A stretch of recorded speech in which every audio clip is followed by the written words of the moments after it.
Hey everyone, and welcome to RUBIN'S Mind Lab, where we break down the latest research into what it really means. Ever wonder if your sense of self is connected to how you understand jokes or what someone really means when they talk? Well, this new study might have a clue. Today we're diving into a fascinating study that explores the link between how our brains put together different sensory signals and how we understand language, especially the tricky stuff like hints and figurative speech. For people with schizophrenia, understanding what others really mean is often a big challenge. Scientists are starting to think this might be connected to how their brains process information from their senses. So the big question this research set out to answer was this: is the way our brains blend information from our eyes, sounds, and touch, basically how we experience being in our body, related to how well we understand and use language in everyday life? They had a hunch that problems with that sensory blending might be a key reason why people with schizophrenia struggle with communication. To get to the bottom of this, the researchers designed two studies. Both used a cool trick called the rubber hand illusion. You know how sometimes when you see a rubber hand and feel a touch at the same time on your real hand? It feels like the rubber hand is actually yours. That is the illusion. It shows how our brain uses visual and touch cues to build our sense of where our body is and what belongs to us. In the first study, they tested a whole bunch of communication skills. They used a tool called APACS to check how well people could both express themselves and understand language in real-world situations. Imagine understanding sarcasm or following a story that jumps around a bit, you know that stuff. The second study zoomed in on a specific kind of communication, understanding metaphors. Things like, he has a heart of gold or she is on the same wavelength. This is complex because it is not just about the words themselves, but what they imply. They used the task called PMM for this. For the rubber hand illusion part, they measured two things. First, what people said they felt. Did it feel like their hand? Did their real hand feel distant? They used questionnaires for this, looking at feelings of embodiment, meaning feeling like the rubber hand was theirs, and disembodiment, meaning the real hand felt strange. Second, they measured something called proprioceptive drift. This is a more objective sign. It is how much participants felt their real hand had moved closer to the rubber hand. Here is a simplified idea of how the illusion experiment worked. Participants would sit with their real hand hidden away and a realistic rubber hand in front of them.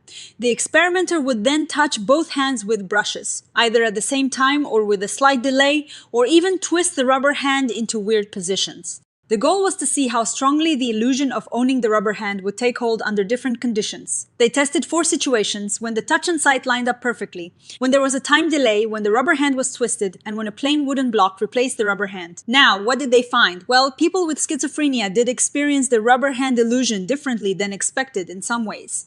When they looked at the rubber hand and felt the touch in sync, they reported feeling ownership of the rubber hand. That is pretty normal. But even when the touch and sight weren't perfectly synced, or when the rubber hand was in a strange position, or even when it was just a block of wood, they still felt a connection. Here is the real kicker.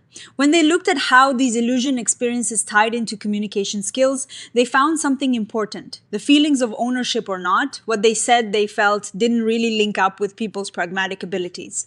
But the objective measure, that proprioceptive drift where their real hand felt like it moved closer to the rubber hand, that did make a difference. The more this proprioceptive drift happened, meaning the stronger the sensory blending effect, the worse people performed on both understanding and producing language. This was true even when they accounted for general cognitive skills and how severe their symptoms were.